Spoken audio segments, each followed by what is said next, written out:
पश्चिम Asia में बढ़ता तनाव, भारत की पैनी नजर। पीएम मोदी ने बुलाई टॉप लेवल सिक्योरिटी मीटिंग। पश्चिम एशिया में नए सिरे से पैदा हुए तनाव के बीच प्रधानमंत्री नरेंद्र मोदी ने सुरक्षा संबंधी कैबिनेट समिति की बैठक की अध्यक्षता की। सूत्रों ने ये जानकारी दी। उन्होंने बताया कि पश्चिम एशिया में तनाव और पेट्रोलियम उत्पादों के व्यापार व आपूर्ति पर पड़ने वाले प्रभाव पर मीटिंग में चर्चा की गई।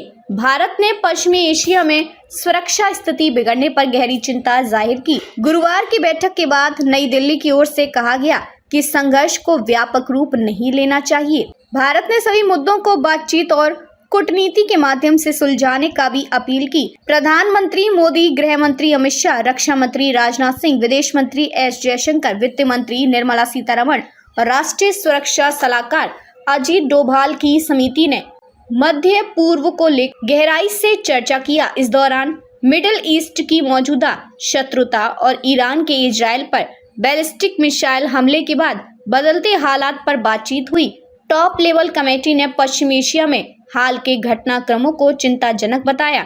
साथ ही समिति ने बढ़ते संकट से उत्पन्न होने वाले विभिन्न पहलुओं पर विचार विमर्श किया। पश्चिम एशिया की स्थिति पर सेना की बारीकी से नजर। गौरतलब है कि जम्मू कश्मीर में सुरक्षा बल भी पश्चिम एशिया की स्थिति पर बारीकी से नजर बनाए हुए है।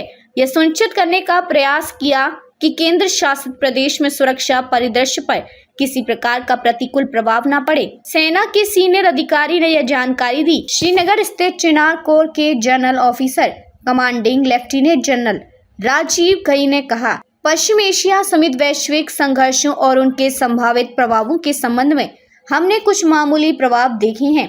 घाटी में भी कुछ विरोध प्रदर्शन हुए हैं। फिलहाल हमें ऐसा कोई संकेत नहीं दिखा है जिसके आधार पर यह कहा जा सके कि स्थिति चिंताजनक है। हालांकि समय बीतने के साथ ये संघर्ष और भी तीव्र होते जा रहे हैं। इजराइल, लेबनान और ईरान के बीच तनाव, हमले जारी। दरअसल ईरान की ओर से इजराइल पर लगभग 200 बैलिस्टिक मिसाइलें दागने के बाद तनाव काफी बढ़ गया है। इजरायली सेना ने गुरुवार को कहा कि उसने लेबनान में हिजबुल्लाह के लगभग 200 ठिकानों पर हमला किया है, जिसमें हथियार भंडारण सुविधाएं व निगरानी चौकियां शामिल हैं।